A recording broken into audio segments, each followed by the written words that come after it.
10월 18일 화요일 날마다 주님과 함께 10분 말씀 묵상을 시작하겠습니다. 사도신경으로 신앙 고백하겠습니다. 나는 전능하신 아버지 하나님 천지의 창조주를 믿습니다. 나는 그의 유일하신 아들 우리 주 예수 그리스도를 믿습니다. 그는 성령으로 잉태되어 동정녀 마리아에게서 나시고 본디오 빌라도에게 고난을 받아 십자가에 못 박혀 죽으시고 장사된 지 사흘 만에 죽은 자 가운데서 다시 살아나셨으며 하늘에 오르시어 전능하신 아버지 하나님 우편에 앉아 계시다가 거기로부터 살아있는 자와 죽은 자를 심판하러 오십니다. 나는 성령을 믿으며 거룩한 공교회와 성도의 교제와 죄를 용서받는 것과 몸의 부활과 영생을 믿습니다. 아멘. 찬송가 265장 주 십자가를 지심으로 찬양하겠습니다.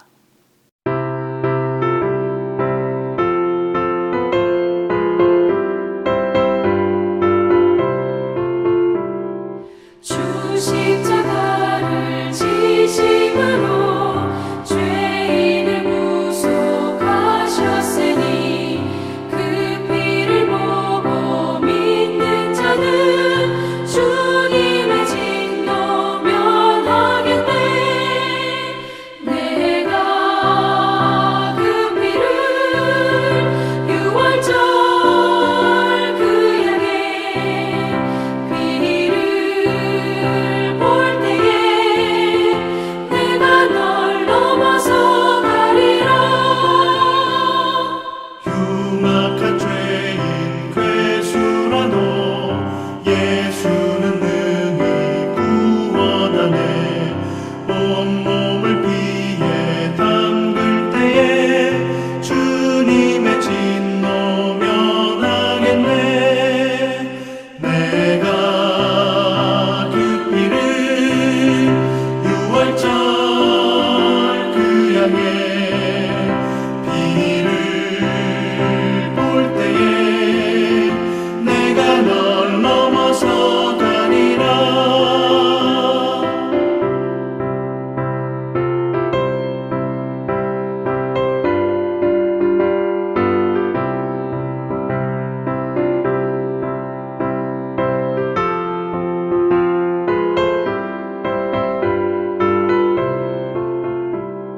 심판할 때에 모든 백성 행하는 대로 보응받네.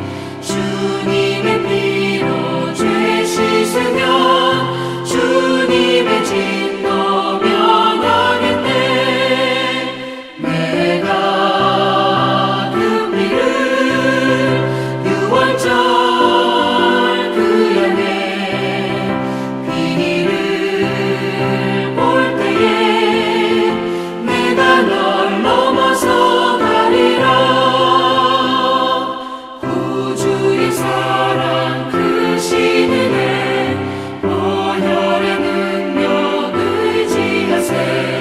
심판의 불이 내릴 때에 주님의 진노 면하겠네. 내가 그 피를 유월절 그 양의 피를 볼 때에 내가 널 넘어서 가리라.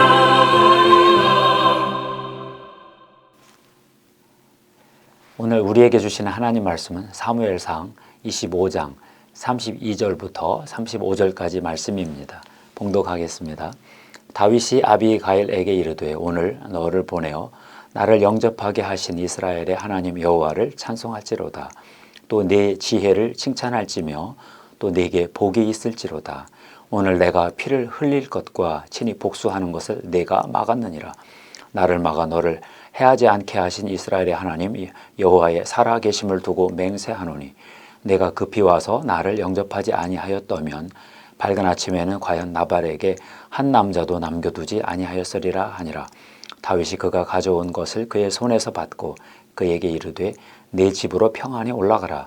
내가 네 말을 듣고 네 청을 허락하노라.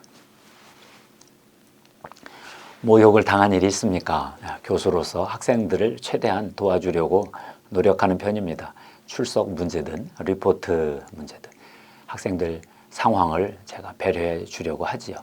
공부는 각자 하는 것이라고 보기 때문입니다. 공부하기 싫어하는 사람에게 억지로 공부시키는 것은 불가능하다는 누적된 경험 때문이기도 하고요. 메타인지 심리학은 이렇게 말합니다. 공부는 강의 듣고 책 읽는 것이 아니다.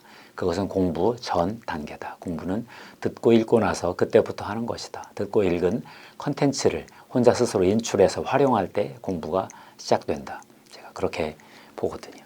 학생들이 제 의도를 파악하고 알아서 자기 능력에 맞게 공부하면 저도 참 좋습니다. 그런데 모두가 그러지는 않습니다. 제 느슨한 수업 방식을 이용하는 학생들이 꼭 있지요. 대충 넘어가려 합니다. 저는 그럴 때 모욕당했다는 생각이 듭니다. 그래도 할 수 없습니다. 그들에게도 그의 수준에 맞추어 최소한 강의 컨텐츠를 제공합니다. 유튜브와 온라인 덕이지요. 오늘 성경 말씀은 모욕에 대한 이야기입니다. 다윗이 부유한 목축업자 나발에게 모욕을 당했습니다. 바란 광야에 질서를 잡아주었는데 보상 대신 모욕을 받았습니다. 다윗이 보복을 선언했습니다. 다윗이 이미 말하길 내가 이자의 소유물을 광야에서 지켜 그 모든 것을 하나도 손실이 없게 한 것이 진실로 허사라. 그가 악으로 나의 선을 갚는도다. 내가 그에게 속한 모든 남자 가운데 한 사람이라도 아침까지 남겨두면 하나님은 다윗에게 벌을 내리시고 또 내리시기를 원하노라 하였더라. 사무엘상 25장 21절 22절인데요. 참 무서운 보복 선언이죠. 다윗이 위기에 빠졌습니다. 모욕에 과잉 보복하면 하나님의 율법을 또 어기게 되지요. 레위기 24장 20절을 보면 상처에는 상처로 눈에는 눈으로 이에는 이로 갚을지라 남에게 상해를 입힌 그대로 그렇게 할 것이며 하였습니다. 고대 시대는 과잉 보복의 시대였습니다. 모욕과 과잉 보복과 원수 갚는 악순환의 저주가 창궐한 시대였죠. 이런 시대에 하나님은 과잉 보복을 막는 법을 주셨습니다. 눈에는 눈만, 이에는 이만이라는 경계선이지요. 그런데요, 다윗이 오늘 이 과잉 보복의 유혹에 노출되었습니다. 모욕을 인내하면 하나님의 축복 안에서 복을 누리며 살 수 있습니다. 사실 다윗은 지금까지 그렇게 잘 살았습니다. 사울 왕의 모욕을 잘 견뎠지요. 장인 사울 왕이 딸 미갈을 다윗에게 아내로 주었다가 도로 빼앗아 다른 사람에게 주었습니다. 갈림에 사는 라이스의 아들 발디에게 주고 말았습니다. 참 모욕적이죠. 사울 왕은 다윗을 죽이려 직접 추격 군대를 이끌고 광야에 나타났습니다. 다윗은 사울 왕을 죽일 기회가 있었으나 손을 대지 않았습니다. 보복하지 않고 인내해서 하나님의 축복을 유지했습니다. 그런데 나발의 유혹은 참기 힘들었습니다. 나발이 사울에 비해 약자라 그랬을까요? 자기에게 보복할 무력이 있어서 그랬을까요? 이제 어떻게 해야 할까요? 아비가일의 지혜로운 충언이 다윗을 살렸습니다.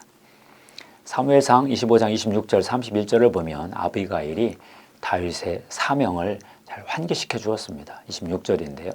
내 주여 여호와께서 살아계심을 두고 맹세하노니 내 주도 살아계시거니와 내 주의 손으로 피를 흘려 친히 보복하신 이를 여호와께서 막으셨으니 여호와께서 보복을 막아주셨다는 거죠. 아비가일은 여호와 하나님이 다윗을 위해 든든한 집을 세우실 것이라고 예언하듯 말합니다. 28절인데요. 여호와께서 반드시 내 주를 위하여 든든한 집을 세우시리니 이는 내 주께서 여호와의 싸움을 싸우심이요 내 주의 일생에 내 주에게서 악한 일을 찾을 수 없음이니이다. 왕이 되었을 때 나중에 가책할 일을 만들지 말아달라 하는 조언도 했습니다. 여호와 하나님으로부터 왕의 기름 부음을 받은 사명을 기억하고 이러한 사소한 모욕에 과잉 대응하지 말라는 거죠. 드디어 다윗이 보복의 저주의 위기에서 벗어났습니다. 다윗은 하나님을 찬송했습니다. 오늘 너를 보내어 나를 영접하게 하신 이스라엘의 하나님 여호와를 찬송할지로다. 아비가일의 지혜를 칭찬했습니다. 또 내 지혜를 칭찬할지며 또 내게 복이 있을지로다. 그리고 아비가일의 청도 받아주었죠. 그가 가져온 것을 그의 손에서 받고 그에게 이르되 내 집으로 평안히 올라가라. 내가 네 말을 듣고 내 청을 허락하노라 했습니다. 자존심보다는 사명이지요. 사명을 이루어가는 길에 생각 없는 사람들로부터 모욕을 당하는 일이 다반사입니다. 그든 상대방에게 모욕을 주는 줄도 모르고 모욕하지요. 생각 없이 자기 경험 안에서 떠드는 사람들이 너무 많지요. 아비가일을 생각해 봅니다. 어떻게 저런 지혜로운 충언을 할 수 있었을까요?